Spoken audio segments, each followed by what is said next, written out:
নমস্কার, জ্যোতির্ময় দেবশ্রী। মার্চ মাসের রাশিফল বলার আগে আমাদের ট্রানজিটটা দেখে নিতে হবে।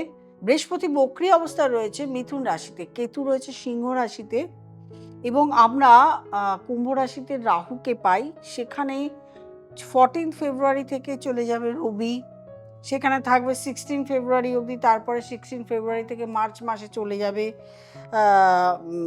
মীন রাশিতে। 23 ফেব্রুয়ারি মঙ্গল এখানে ঢুকবে। আমি অন্যান্য গ্রহগুলো বলছি না, যেহেতু এই কম্বিনেশনগুলো খুব খারাপ। এবং 2 এপ্রিল অবধি এখানেই থাকবে। সুতরাং 2 এপ্রিল অবধি এখানে কম্বিনেশন 5টি গ্রহ থাকছে।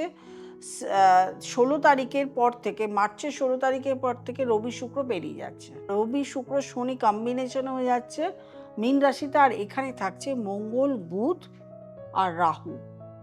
এই হচ্ছে কম্বিনেশন। আর আমরা জানি যে মীন রাশিতে শনি আর কুম্ভ রাশিতে বসে আছে রাহু। এইটা সারা বছর এখানে বসে থাকবে। এবার রাশিফল তো আগের অংশ হয়েই গেছে, এবারে আসবে তুলা রাশি থেকে। তুলা রাশির জাতক জাতিকাদের এতদিন কোনো সমস্যার সম্মুখীন আপনারা হচ্ছিলেন না, কিন্তু ইদানিং আপনারা নিজেরাই দেখতে পাচ্ছেন যে আপনারা অনেক ধরনের সমস্যার সম্মুখীন হচ্ছেন। ব্যবসা ক্ষেত্রে, চাকরি ক্ষেত্রে, সন্তানকে নিয়ে একটা চিন্তা, টেনশন আপনাদের লেগে রয়েছে। সেটা আরও যখন ফেব্রুয়ারি মাসের 16 তারিখ, মার্চ মাসের 16 তারিখ হয়ে যাবে, তারপরে এসে যাবে একটা শারীরিক, শরীর নিয়ে চিন্তা, শরীরকে নিয়ে টেনশন, শারীরিক একটা প্রবলেমের সম্মুখীন, ডাক্তারের কাছে যেতে হচ্ছে, বারবার মেডিসিন খেতে হচ্ছে, এই সমস্যাটা থাকবে। এছাড়া অর্থনৈতিক দিকে আপনাদের 9th হাউসে বৃহস্পতি রয়েছে, প্রক্রিয়া অবস্থায় রয়েছে। অর্থনৈতিক দিক এখন আপনাদের অনেকটাই শুভ, তবে কর্মে প্রচণ্ড বাধা প্রাপ্ত হবে এবং কর্মের জায়গায় গুপ্ত শত্রু প্রচুর থাকবে। তারপরে আসবো বৃশ্চিক রাশি। বৃশ্চিক রাশির জাতক জাতিকাদের গৃহজ একটা প্রবলেম শুরু হবে। গৃহে মায়ের শরীর স্বাস্থ্য খারাপ থাকবে, আপনার ফুসফুসের রোগ দেখা দিতে পারে, আপনার মন মানসিকতা প্রচণ্ড চঞ্চলতা, টেনশন এগুলো কাজ করবে। এবং দেখা যাবে যে আপনার বন্ধুর সঙ্গে আপনার একটা সম্পর্ক খারাপ হচ্ছে। খুব ভালো বন্ধু, ক্লোজ বন্ধু ছিল, হঠাৎ করে সম্পর্ক খারাপ হয়ে গেল। সন্তানকে নিয়ে টেনশন হতে পারে, এডুকেশনে বাধা আসতে পারে। অর্থনৈতিক দিক কিন্তু আপনার মোটামুটি শুভ, মানে একেবারে বেটার না হলেও মোটামুটি শুভ। তারপরে আসবো ধনু রাশি।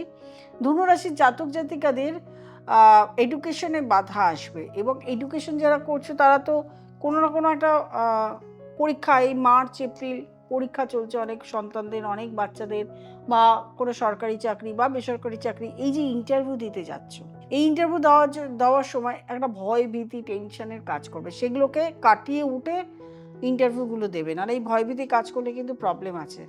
তবে এগুলো তো আর আমি করাই না, এগুলো গ্রহ করে, সেই জন্য গ্রহের কথাগুলোই বলে দিলাম। তবে ধনুরাশির জাতক জাতিকাদের অর্থনৈতিক উন্নতি আছে, সন্তানকে নিয়ে একটু টেনশন থাকবে, শরীর স্বাস্থ্য নিয়ে, হায়ার এডুকেশন যারা করছো তাদেরও একটু টেনশন থাকবে। এছাড়া অন্যান্য দিক ভালো। এরপরে আসবো মকর রাশি। মকর রাশির জাতক জাতিকাদের ভাষা, লোকজনের সঙ্গে কথা বলছো খুব সাবধানে।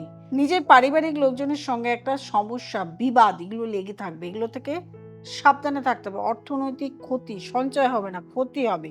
এই সময় রোজগারটাও কমে যাবে এবং দেখবে যে তোমার জলবাহিত কোনো রোগ বা পেটে সমস্যা, চেস্টে সমস্যা এগুলো আসতে পারে। মন মানসিকতা প্রচণ্ড ঠান্ডা রাখবে, কন্ট্রোল করবে, ভালো থাকবে। তারপরে আসবো কুম্ভ রাশি।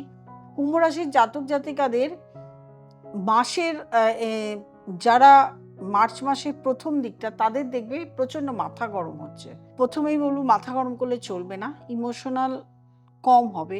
হঠাৎ করে কোনো সিদ্ধান্ত নেবেন না, এখন কোথাও ইনভেস্ট করবেন না।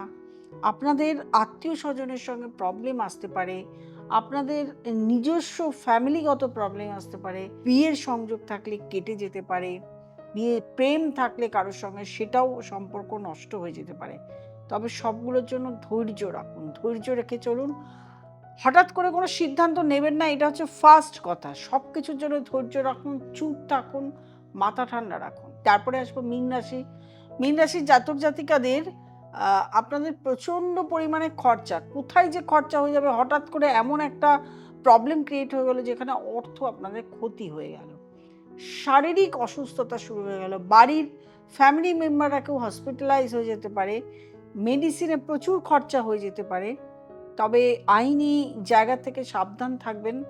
আর আপনাকেও বলবো মীন রাশির জাতক জাতিকাদের হঠাৎ কোনো সিদ্ধান্ত নেবেন না, ভুল সিদ্ধান্ত হতে পারে, সেই জায়গা থেকে সাবধান থাকতে হবে। আমি তো ট্রানজিট দেখে বললাম, প্রত্যেককেই বলবো, যেহেতু সময়টা খুব একটা ভালো যাচ্ছে না, প্রত্যেককেই বলবো খুব ভালো থাকুন, সাবধানে থাকুন।